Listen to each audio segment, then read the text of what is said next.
Bonjour et bienvenue à cette édition de la Tribune TVHR. Comme premier sujet, on va vous parler de l'inauguration de la nouvelle caserne de pompiers du quartier Saint-Luc qui a eu lieu lundi dernier. C'est de toute beauté. On a eu droit à une visite VIP des lieux d'ailleurs pour l'occasion. Et pour nous en parler, je reçois M. Jean Arsenault, qui est le directeur du service de sécurité incendie à la ville de Saint-Jean-sur-Richelieu. M. Arsenault, bonjour. Bonjour, M. Tremblay. Bon, parlez-nous de cette nouvelle caserne là, qui est située, en fait, où était l'ancienne caserne là, qu'on a démolie et qu'on a reconstruit donc une nouvelle caserne. Parlez-nous un peu de cette nouveauté. De cette nouvelle caserne. Oui, exact. En fait, notre caserne, c'est une caserne qui a été construite pour rencontrer les besoins actuels du service, c'est-à-dire rencontrer le schéma de couverture de risque. L'ancienne caserne était rendue désuète. Ne répondait plus aux normes. Ne répondait plus aux normes et aux besoins de la ville. Alors, avec le développement démographique, avec les exigences du schéma de couverture de risque, il était rendu nécessaire d'avoir des installations, une nouvelle caserne pour faire face au futur. Donc, on l'a construit pour nos besoins actuels et pour les besoins futurs. Oui. Cette caserne, c'est une caserne dont les locaux sont modernes. Donc, vous l'avez vu ce matin, oui. Là, nos locaux sont modernes et c'est une caserne qui a été construite pour faire face à... en fait, je devrais vous dire, c'est des locaux modernes et sécuritaires. Juste ne serait-ce qu'avec son système de décontamination, nous avons fait un grand bout de chemin là, comparativement avec l'ancienne caserne. C'est ça. En fait, cette caserne, c'est une caserne qui a été construite avec le souci écologique, donc éco-responsable. C'est une caserne qui offre plus d'espace pour des véhicules. C'est une caserne qui va nous permettre d'amener des spécialités à cet endroit, dont, par exemple, une des spécialités qu'on a ciblées, c'était le sauvetage nautique, le sauvetage glace. En fait, cette caserne aussi abrite notre centre de mesure d'urgence, qui est un centre important, qui est une obligation légale et qui fait en sorte qu'on va pouvoir répondre rapidement en cas d'événements selon les intempéries. Enfin, on augmente l'efficacité du travail avec ces nouveaux locaux. Tout à fait. Voilà. Oui. Pour revenir à la caserne, donc vous disiez que vous allez pouvoir accueillir plus de véhicules. Je pense que vous allez avoir 6 camions-citernes logés à cette caserne-là pour... Oui, en fait, on a de l'espace pour mettre 6 camions. Donc, pas tous des camions-citernes, mais des camions-échelles, des camions-pompes. Donc, différents véhicules et des spécialités. Maintenant, je ne sais pas si je vous l'ai dit, mais on a aussi de l'espace pour 13 pompiers. Donc, c'est une caserne qui a été pensée pour nos besoins actuels et nos besoins futurs. Futurs. Oui. Vous le mentionnez, donc ça a été construit de façon que ce soit plus efficace. D'ailleurs, lorsque les pompiers seront appelés à revenir à la caserne et si jamais ils répondent à un autre appel, bien, le temps de délai là, va être très court au moment où les pompiers vont avoir à décontaminer justement le matériel après sinistre.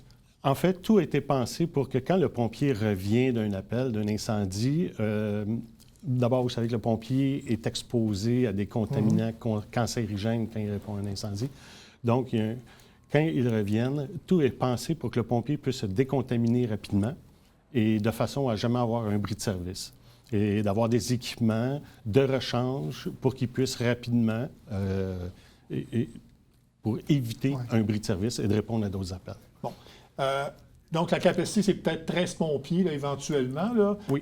Est-ce qu'on a un échéancier pour savoir là, quand la caserne, justement, va pouvoir accueillir le nombre d'employés souhaités pour y travailler? Avec le développement de la ville, la démographie et les exigences du schéma de couverture de risque, à moyen terme, on devrait retrouver 2 équipes de travail dans cette caserne. Maintenant, elle est conçue pour en recevoir 3, donc 13 pompiers. Bon. Alors, ça sera dans un futur. Pour atteindre le total, là, ça sera pour le futur. Bon. Ça ne concerne pas la caserne de pompiers, mais lorsqu'on ne travaille pas dans ce secteur-là, il y a des choses qui... J'ai appris que les quarts de travail sont de 24 heures pour les pompiers. C'est exact? C'est exact. OK. Les pompiers sont sur un cycle de travail de 24 heures. En fait, c'est 168 heures par mois divisé par 24, ce qui fait qu'on travaille... ils sont en fonction 7 jours par mois. Donc, il faut que la caserne soit aménagée pour que, justement, les pompiers puissent se reposer, manger sur place. Il y a même un gymnase. Donc, vraiment, là, les conditions de travail pour les pompiers là, sont au goût du jour, là, parce que... En fait, ce qu'on voulait s'assurer, c'est de donner à nos pompiers des installations modernes. Donc, vous avez vu avec notre salle de formation, vous en parliez vous-même avec les salles d'entraînement, avec les aires de repos, les aires de vie. Ce qui est important, effectivement, parce que ces gens-là sont là 24 heures. Donc, on a 4 équipes qui se relaient. Donc, il est important qu'ils aient ces aires de vie-là qui sont modernes et qu'on n'avait pas dans l'ancienne caserne. Bon. Il y a des ententes. Là. Je sais qu'il y a eu une entente avec Sainte-Anne-de-Sabrevois, entre autres, pour les services. Peut-être nous parler un peu de cette entente-là. Et est-ce que la nouvelle caserne va permettre justement un temps de réaction plus rapide lorsqu'il y aura des appels? Oui, bien effectivement. L'entente qu'on a avec Sainte-Anne-de-Sabrevois, c'est une desserte complète par délégation de compétences pour tout ce qui est la sécurité incendie. Et oui, et pour Sabrevois et pour Saint-Jean-sur-Richelieu, la façon dont la caserne est conçue, les portes de garage, le garage, la manière qu'il est situé va permettre une meilleure fluidité, une rapidité pour sortir de la caserne quand chaque minute compte. Donc, on vient d'améliorer notre temps d'acheminement de ressources. Ouais. Donc, ça va faire une différence pour Sainte-Anne-de-Sabrevois comme pour... ça augmente l'efficacité pour nos citoyens aussi. Tout à fait. Bon, et pour construire donc la nouvelle caserne, il a fallu démolir l'ancienne et il y a des arbres qui ont été abattus. Mais on va rassurer tout de suite la population. Oui, on va en planter le double. Oui. Et les arbres que vous avez abattus ont servi à la construction de la nouvelle caserne. Peut-être nous en parler un peu. En fait, les arbres qu'on a coupés ont servi à faire des meubles, à fabriquer des meubles, à fabriquer la table de cuisine, par exemple. Et oui, je voudrais dire à vos auditeurs, puis à nos citoyens, qu'on a abattu des arbres, mais on va replanter le double de la canopée qui était présent, qu'on a dû enlever. Et, tu sais, par exemple, là, on a réduit, pour réduire l'empreinte depuis les îlots de chaleur, on a réduit les aires de stationnement. Nous étions supposés avoir 60 aires de stationnement, on les a réduits à 38, justement pour augmenter toute la plantation de végétaux, puis de réduire l'îlot de chaleur, puis d'avoir une construction qui est écologique. Oui, c'est ça. Donc, les gens qui vont passer sur le boulevard Saint-Luc vont pouvoir voir là, ce réaménagement, en fait, de la façade de la caserne de pompiers qui va embellir les lieux. C'est une caserne absolument extraordinaire. Oui, vraiment. Vous parlez donc qu'au deuxième étage, ce sera le centre de coordination des mesures d'urgence. Peut-être nous parler un peu du rôle de ces coordinations-là, parce qu'on entend souvent parler de ça lorsqu'il y a des inondations, mais c'est beaucoup plus que ça. Je sais que récemment, il y a eu des dégâts d'eau à Saint-Jean-sur-Richelieu, les bris d'aqueduc. Il y a des mesures d'urgence qui sont appliquées. Donc, peut-être nous parler un peu du rôle de ce centre de coordination-là. OK. En fait, cette salle de mesures d'urgence, c'est un endroit, c'est un espace qui est spécialisé ou qui va réunir tous les spécialistes et les chefs de mission là, qu'on parle, les directeurs des différents services, des intervenants externes, donc qui va rassembler tous ces gens pour faire la gestion de la crise qui est en place. Donc, par exemple, quand on a eu le bris d'eau, nous étions dans une autre salle à l'Hôtel de Ville. Malheureusement, cette salle-là n'était pas optimale pour la gestion. En fait, ce qu'on doit savoir, c'est que la loi dit que chaque municipalité doit avoir une salle qui est dédiée et qui est prête à fonctionner aussitôt qu'il y a un événement qui est en cours. Donc, maintenant, on a cette salle-là. C'est une salle qui est à la fine pointe de la technologie. C'est une salle qui va nous permettre une meilleure communication, une belle fluidité, en fait, d'échange pour travailler lorsqu'il y aura une mesure d'urgence. Oui. Ça peut ressembler, pour les gens, là, à une espèce de war room quand on voit dans les salles de réunion, lorsqu'il y a des gestions de crise, que les gens sont assis autour d'une table. Oui. Bien, ça ressemble exactement à ça. C'est exactement ça. En fait, la table au centre, c'est là où il y a les échanges entre tous les services. Et une fois que les objectifs de tous les décisions services sont prises, sont prises et que les gens ont des tâches à faire, bien, ils vont se retirer d'un petit cubicules qu'il y a tout le tour pour aller travailler. Et ainsi, ça permet, comme je vous disais tantôt, un meilleur échange. Et ça nous permet, d'augmenter l'efficacité de notre travail. Exactement. Pour venir à la caserne, donc, ce projet-là, évidemment, ça a pris l'aide de la Ville, ça a pris l'aide du gouvernement. Peut-être nous parler un peu de la structure là, du projet en tant que tel de la nouvelle caserne. En fait, oui, ça a pris l'aide du gouvernement. Le gouvernement a donné, et je le souligne, on tient à les remercier, là, mais on a eu une subvention par l'entremise du programme PRACIM, le programme des aides financières pour la construction des infrastructures municipales. Et il y a toutes nos équipes au niveau des bâtiments qui a donné un gros coup de main avec nos partenaires externes. Là, et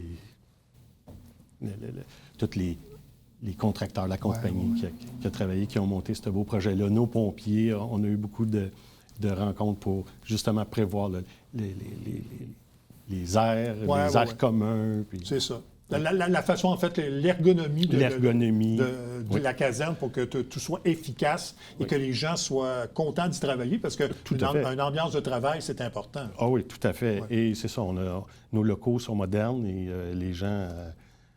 On a donné un bel espace de travail. Je pense que c'est important aussi. Je pense que c'est un projet de 15 millions, c'est ce que j'ai bien vu. C'était un projet de 16 millions. 16 millions. Puis on a eu une subvention de 3 900 000 du gouvernement pour réaliser cette construction. Bon.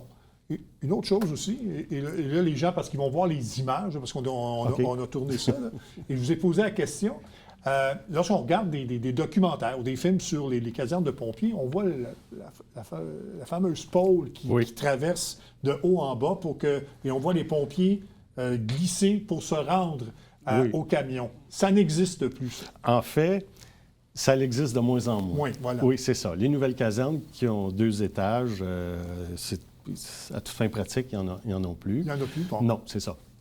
Puis nous, nos pompiers vivent au rez-de-chaussée. Donc, on n'a pas besoin de pôle. C'est ça. Donc mais pour les gens qui vont... Si jamais les gens vont dans une caserne de pompiers, ils s'attendent à voir le fameux pôle. Le fameux pôle, on n'en a pas. Ils vont chercher longtemps. Exact, ils vont chercher longtemps. En fait, ça évite des blessures, des risques de blessures, des pieds, des foulures de pieds. Donc, est-ce que la caserne est opérationnelle ou le sera bientôt? La caserne est opérationnelle en ce moment. Nos pompiers occupent déjà le bâtiment. C'est pour ça qu'on avait hâte de vous présenter aujourd'hui cette belle réalisation d'équipe. C'est ça. Mais là, il reste l'aménagement extérieur à faire. Là, oui, c'est ça? Il reste l'aménagement extérieur à faire, tout ce qui est le stationnement, puis l'aménagement. Oui, c'est ça. Et là, ça me permet une dernière question. Est-ce que les autres casernes vont être rénovées pour ressembler à ce qui se passe à Saint-Luc? Est-ce que c'est dans les plans? En fait, en ce moment, on peut déjà recopier ce qui se fait à Saint-Luc, dans les autres casernes. Okay. Mais c'est dans les plans futurs de la Ville de revisiter nos casernes pour faire de l'amélioration. Bien, M. Arsenault, merci infiniment. Et puis surtout, merci de nous avoir invités à la caserne. Ça a été une visite fort intéressante et ça nous a permis d'en savoir un peu plus et puis de voir que la caserne de Saint-Luc là, est au goût du jour et que les gens sont très bien desservis. Oui. Bien, merci beaucoup. Merci de votre invitation. Ça me fait plaisir. Bonne journée. On fait une courte pause et on vient tout de suite après.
Une très bonne nouvelle est arrivée pour la municipalité de Clarenceville à la fin de l'été. C'est une subvention pour enfin doter la municipalité d'un réseau d'eau potable.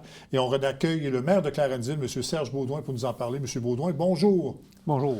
Donc, c'est un financement qu'on attendait depuis longtemps. Donc, Québec qui octroie à peu près 10 millions là, pour alimenter la municipalité en eau potable. Donc, c'est la fin d'un très long dossier. Hein? Ça fait minimum 25 ans que ce dossier-là existe. Quand je suis arrivé, moi, ça faisait un bon bout de temps encore que c'était là, puis j'en croyais pas mes yeux encore voir qu'il y avait du monde qui n'avait pas d'eau potable à Clarenceville. Bon. D'abord, parlez-nous un peu du financement de Québec. Qu'est-ce que ça va amener comme travaux pour la municipalité? Bien là, le gouvernement nous donne 95 du projet en eau potable. Fait que 95 c'est du jamais vu. Fait que c'est fantastique. Les travaux sont déjà commencés. Ils sont supposés de finir à fin novembre, mais c'est certain que c'est des gros travaux. Ouais. On parle, c'est à une dizaine de kilomètres de tuyaux qui ont installés, puis environ 158 résidences qui vont avoir de l'eau potable. Parce qu'il était là le nœud du problème, je pense, c'est que, là, c'est financé à 95 mais la municipalité ne pouvait pas prendre sur ses épaules le financement d'un tel projet sans augmenter le compte de taxes des contribuables. Ça aurait été impossible. Là. C'est un projet d'un peu plus de 10 millions, puis le budget de la municipalité, ça joue en 2,5 puis 3 millions par année. Fait que c'était impensable. Si on n'avait pas au moins 80 là, que c'était impossible. Bon. Là, on a eu une bonne nouvelle à 95. Ouais. Mais il faut dire que l'administration a vraiment travaillé fort pour aller chercher 95 là. Oui. Mais qu'est-ce qui a fait que ça a débloqué finalement ce projet-là? Parce que vous dites que ça fait 25 ans là, que ça dure? Bien, ça a vraiment commencé à avancer beaucoup quand M. Mongrain me téléphonait pour parler à la radio de ce problème-là. Puis à la fin Tu parlais de Jean-Luc Mongrain? Oui, Jean-Luc Mongrain. Puis à la fin de la discussion entre moi et lui, il me dit « Madame Laforêt va vous appeler dans pas grand temps. » Je me suis dit « OK ». Mais ça faisait pas 5 minutes que j'avais raccroché. Madame Laforêt, la ministre de l'Habitation, elle m'a appelé, elle m'a donné son numéro de cellulaire personnel, puis elle a dit « On va vous régler votre problème comme monsieur... voyons. Mongrain? Non, comme le premier ministre avait dit. Ah, monsieur Legault. Ouais, excusez. Je suis encore sur le décalage. Oui, ça va. Ouais, monsieur Legault m'avait dit qu'il était pour régler le problème, mais j'avais rien reçu avant que M. Mongrain me téléphone. Bon. Puis il y a aussi Mme Bogmans, que je l'ai rencontrée à plusieurs reprises, puis elle m'a dit « Je vais vous aider, M. Baudouin ». Elle nous a vraiment aidés aussi. Oui, quand on l'a reçu ici sur le plateau, on en faisait une priorité de vous aider là-dessus. En fait, donc, la municipalité n'avait pas d'eau potable. Peut-être pour expliquer... Une partie de la municipalité. Une partie, oui, c'est ça. Oui. Parce que la partie sur le bord de l'eau, ça a été réglementé, je pense que c'est des années 97, que le gouvernement a dit qu'ils étaient obligés d'avoir de l'eau potable et les égouts sur le bord du lac Champlain, qui est normal. Oui, exact. Mais comment les citoyens vivaient la situation? Bien, il y avait deux situations. C'est soit qu'il y avait de l'eau, mais qui était contaminée, qui ne pouvaient pas boire, ou il n'y avait pas d'eau pantoute. Ceux qui n'avaient pas d'eau pantoute, qui avaient assez d'argent, se sont mis des citernes dans le sous-sol, et puis les pompiers transportaient de l'eau de temps en temps pour remplir le citerne pour qu'ils puissent se laver. Mais les citoyens payaient une fortune pour avoir de l'eau potable chez eux. C'était tout le temps des gros bidons, c'était sans arrêt. Là. Ça lui coûte... Je ne peux pas m'imaginer comment ça lui coûtait par année pour pouvoir boire de l'eau.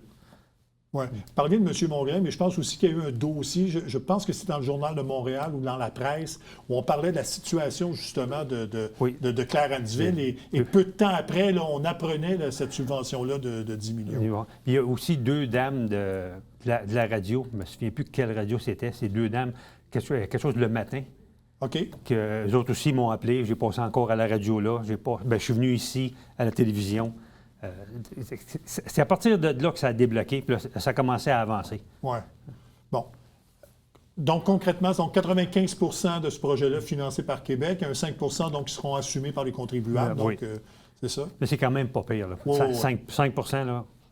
On n'a pas un mot à dire. Je pense que les citoyens vont accepter la situation. Puis, même les municipalités alentours ne croyaient pas. Ils disaient, 95 c'est impossible. J'ai dit, mais notre DG, Mme Côté, elle a vraiment travaillé très fort pour aller chercher le 95 Elle a travaillé à temps plein là-dessus pendant des mois et des mois. Exact. Est-ce que vous pensez que parce que vous êtes très bien situé sur le bord du lac Champlain, oui. c'est une belle municipalité, est-ce que vous pensez que ça a freiné un peu l'arrivée de nouveaux résidents à Clarenceville et que cette situation-là pourrait maintenant aider des familles à s'installer chez vous? Bien, le noyau est au village. Puis le noyau, avant plusieurs années, il y avait tout dans le noyau. Il y avait une station de gaz, il y avait un dépanneur, il y avait un hôtel. Tout ça a disparu à cause qu'il n'y avait pas d'eau. Fait que là, déjà là, il y a un citoyen qui veut ouvrir un dépanneur. Bon. Aussitôt que l'eau va être là, puis là, c'est certain que ça devrait redébloquer. En fait, ça va redynamiser un peu le village qui a besoin là, justement de ce cœur-là. Parce qu'on a un beau village avec les deux églises qui sont là, qui sont très belles. Oui, qui sont très belles. Il manquait juste ça de l'eau. C'est certain qu'il n'y a pas une industrie, il n'y a pas un commerce qui va venir s'il n'y a pas d'eau. Non, exactement. Donc peut-être pas au niveau de la population, mais au niveau des commerces et de donner un peu à Clarenceville une espèce de centre-ville. Ouais. C'est ça. Donc ça va aider c'est certain. Il y a déjà quelqu'un qui veut s'installer un dépanneur. Là, fait que Bon. Il y a un autre dossier aussi récemment, c'est que la Ville s'est dotée d'une politique familiale et des aînés. Oui. Donc peut-être nous en parler, l'objectif de cette politique-là. Bien, on avait une politique avant ça des aînés. Puis là, le gouvernement a demandé d'avoir une politique d'aînés et de famille. Fait que, on a dit oui, pourquoi pas. Et ce qu'on a fait, c'est qu'il y a un des conseillers, M. Grenon, qui va se présenter à ma place. Fantastique. J'ai aucun problème avec ça. Il va rouler ça de main de maître. Lui, il a pris en charge et il dit OK, je vais rouler le comité. Il y a eu plusieurs citoyens qui sont venus.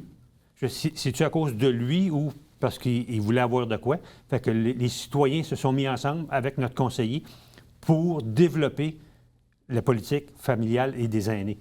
Fait que on a demandé, c'est quoi que vous... Là-dedans, on avait des familles et des aînés. On a demandé, c'est quoi vous voulez? Fait qu'ils ont dit, c'est ça qu'on veut. OK, on va créer la politique en considération qu'est-ce que les citoyens veulent. Puis c'est ça qui est arrivé. La politique est vraiment extraordinaire. Ça a été adopté, ça a été vendu. Puis là, les citoyens sont contents. Ils ont dit, on a eu quelque chose à dire pour quelque chose. Mais qu'est-ce qu'on retrouve dans ce genre de politique-là?